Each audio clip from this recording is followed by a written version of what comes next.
Oh, miss you too, Muning. Miss you too.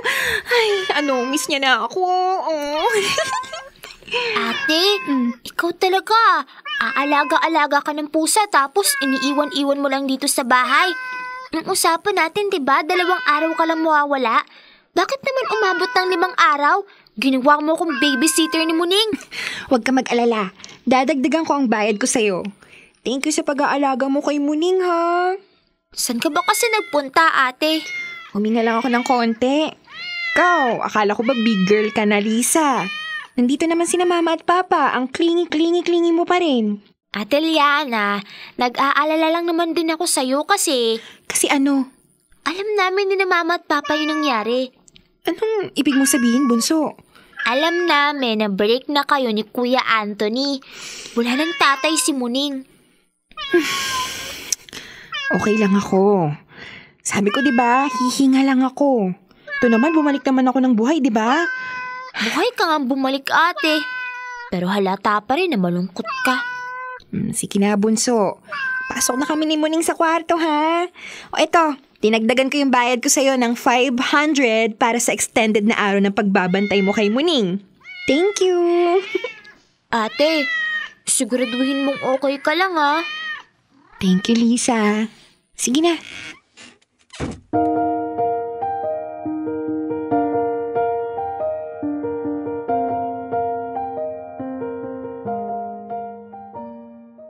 Ay, nako. Cute-cute mo talaga. Muning, siguro, ikaw nagsabi sa kanila, no? Nawala na kami ng daddy mo. Ikaw talaga, napakaduldul mo. Namiss mo ba si Mami? May mga uwi akong treats para sa'yo. Oh, eto, ayan. It's your treat. Wag na wag mong mamimiss yung daddy mo, ha? You are now a child of a divorcee, Muning. I am very sorry, pero dapat sa custody lang kita, okay?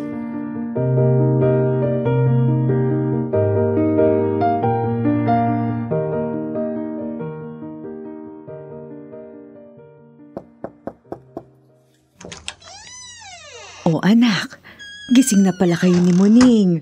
Tamang-tama, kain na tayo ng almusal. Okay, Mama. Tara, Muning. Labas na tayo at mag-breakfast na tayo. Ayan, sige Anthony. Kuha ka lang ng ulam. Tama bang narinig ko? Alam kong Nandito gusto si Anthony? sinag ng tita Shirley mo. Siya nga kayo yung kausap ni Papa, Ma? Tara na, sa kusina. Anong ginagawa mo dito? Oh, tamang-tama. Tara na anak, kain na. Mama, Papa, ano ba naman to? Para naman po kayo nang-aasar eh. Anak, irespeto mo ang hapagkainan. Saka sa tingin mo, ganoon na lamang namin babaliwalain si Anthony. 5 taon kayong magnobyo at nobya, hindi ba? Tatay pa rin siya ni Muning. Hindi mo kasi sinasagot yung mga tawag at text ko, Liana. Gusto ko lang naman na sa akin muna si Muning. Kala ko ba maayos yung usapan natin? Nasa akin yung pusa at wala ka ng karapatan pa sa kanya. Liana, baka nakakalimutan mo na hindi ako pumayag doon sa sinabi mo. Anak ko din si Muning. Tsaka, ang sabi ni na mama at papa, iniwan mo raw siya ng 5 araw. Mabuti na lang at inalagaan ni Lisa. See? How can I entrust Muning with you? Ayoko. Sa akin lang si Muning. Liana, ganyan bang itinuro namin sa'yo? Hindi na nga madali para kay Anthony na naghiwalay kayo tapos pati pa yung pusa ninyong dalawa ay pagkakait mo sa kanya. Anak, matuto ka magpakumbaba. Tingnan mo nga at pumipiglas yung pusa, oh. At gustong-gustong lumapit kay Anthony. Hayaan mo si Muning, Liana. Nak, tara dito kay Daddy. Come. Ay, Muning! Ay, bakit ka tumalon? Abat, akala ko ba tayong dalawa lang? Tignan mo, oh. Miss na ako. Sa akin na muna siya, ha? Ilang araw? 2 linggo. Tapos iuwi ko siya ulit dito. At paano ako makakasiguro na aalagaan mo si Muning? I-update kita. Sesendan kita ng videos, pictures. Okay na ba? Siguraduhin mo lang, ha? Mas maalaga pa nga ako kaysa sa'yo eh. Hindi ko iiwan si Muning gaya ng ginawa mo. Ayan, mabuti naman at nagkasundo na kayo. Huwag kayong magtatanim ng galit sa isa't isa, ha? Sige, Anthony, kumain ka pa. Ito pang tusino. Salamat po, Tita Shirley. Namiss ko po talaga tong luto ninyo. Sip-sip talaga. Liana, anak, tumahimik ka at kumain ka na lang dyan.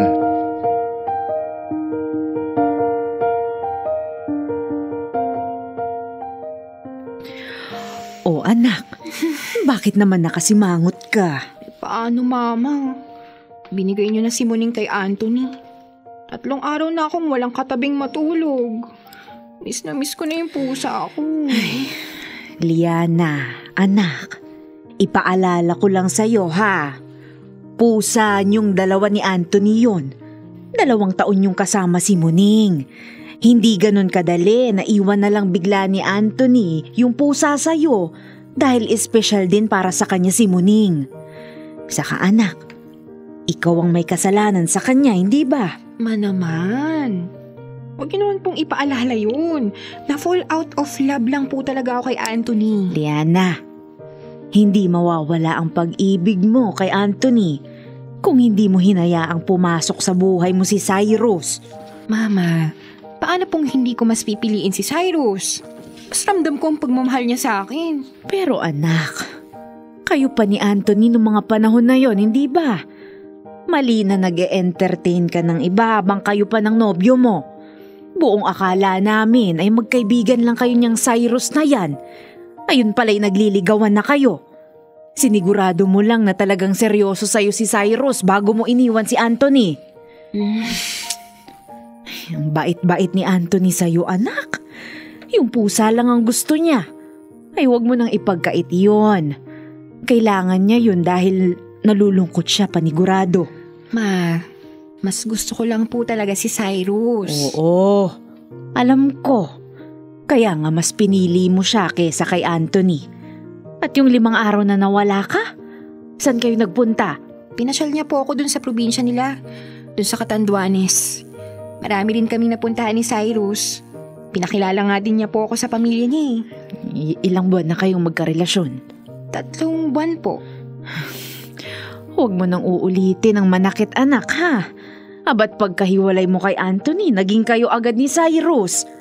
Samantalang yung isa, hirap na hirap umusa dahil iniwan mo. Hindi naman madidiktahan ng puso, ma. Hindi ko may iwasang hindi mahulog kay Cyrus. He is really an amazing person.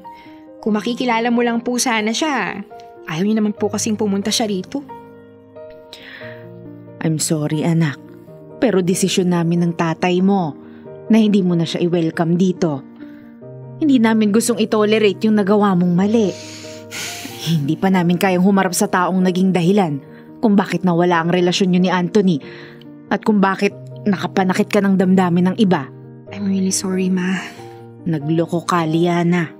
Nagmahal lang po ako, mama. Hindi tamang ginawa mo.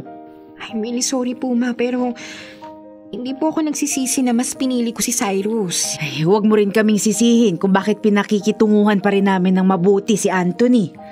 Wala siyang ginawang mali sa'yo. Sige na anak, aalis pa kami ng papa mo. Maiwan na muna namin kayo ni Lisa dito ha. Sige ma, ingat po kayo ni Papa.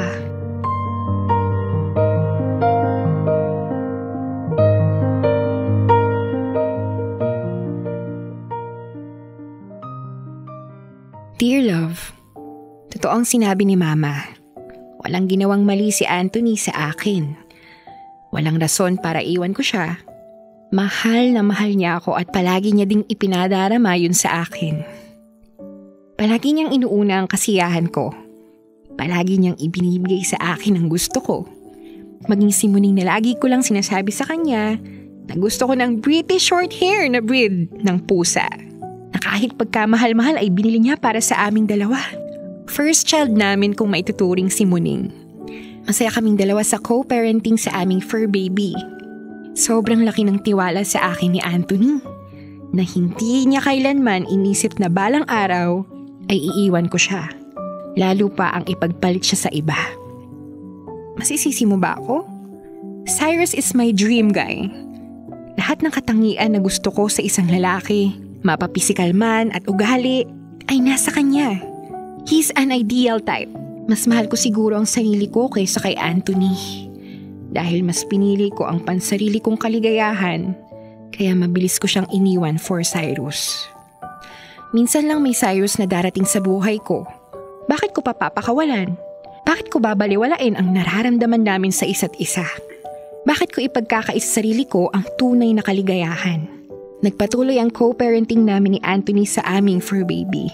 Hindi naman niya ginagamit si Muning para magpapansin sa akin o makipagbalikan. Talagang gusto niya lang din makasama si Muning. Ganoon ang naging sistema namin. 2 linggo sa kanya mag-i-stay si Muning, tapos 2 linggo din sa akin. Nakilala na din ni Cyrus si Muning dahil minsan ay sinasama ko si Muning kapag umaalis kami. Hindi naman issue sa aming dalawa na nag-uusap kami ni Anthony dahil kay Muning. Hanggang isang araw.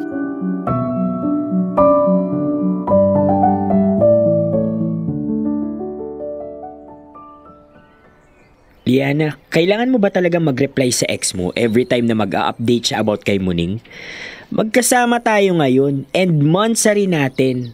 To be honest, nakaka-offend Cyrus, this is not the right time para mag-away tayo. May mga symptoms ng scabies si Muning at nagagalit sa akin si Anthony. Feeling ko, kasalanan ko din eh. I think nahawa si Muning sa cat mo nung dinala natin siya sa inyo. Ha? Magaling na yung scabies ng pusa ko that time. Pero siya lang naman yung may scabies, Cyrus.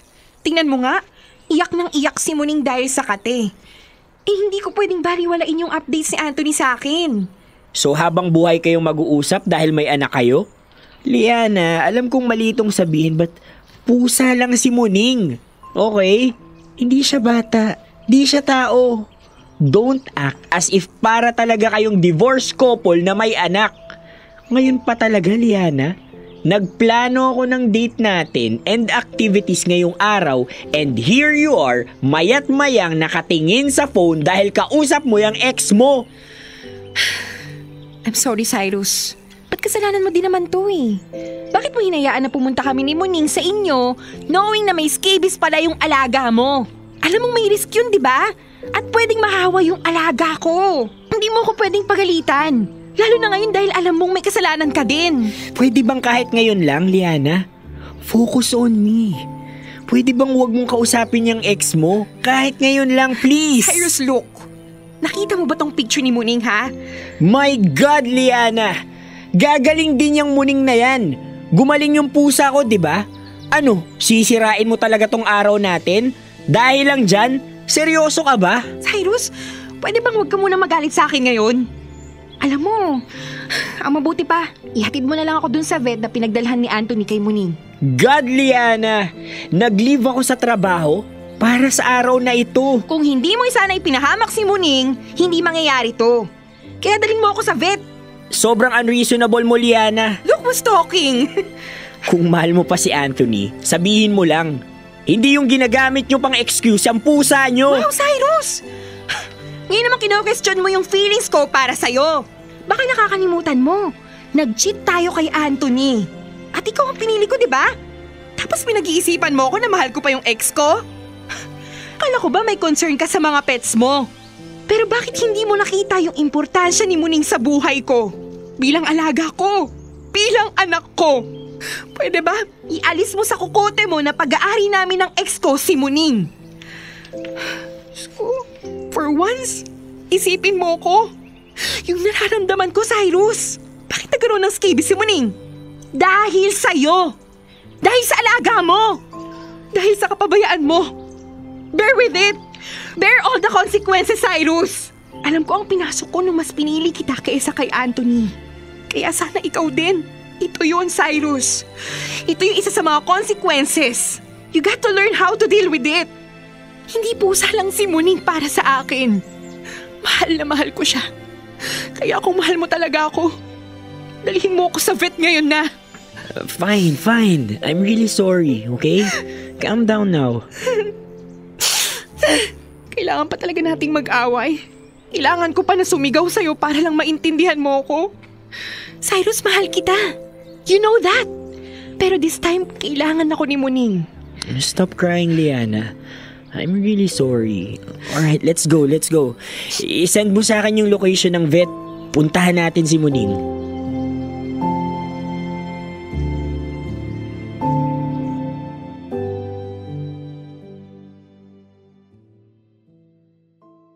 Dear Love, makalipas ang 1 linggo ay unti-unti nang gumaling ang balat ni Muning.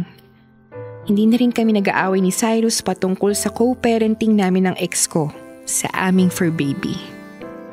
1 beses lang namin yung pinagtalunan at pagkatapos noon ay wala na kaming misunderstandings. Hindi rin nagbago ang pakikitungo niya sa akin at mas lalo din siyang naging sweet at hindi lang sa akin kundi maging kay Muning.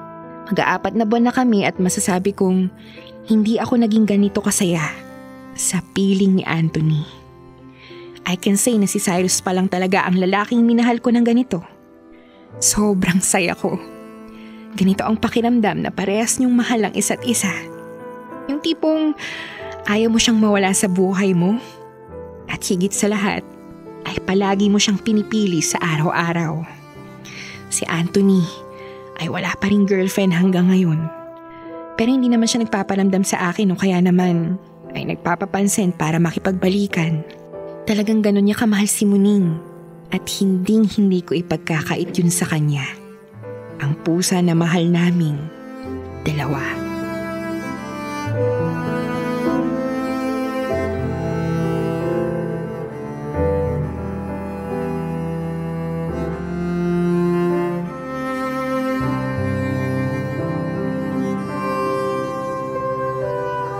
Kailangan pa bang i-memorize yan? Love Radio Basic!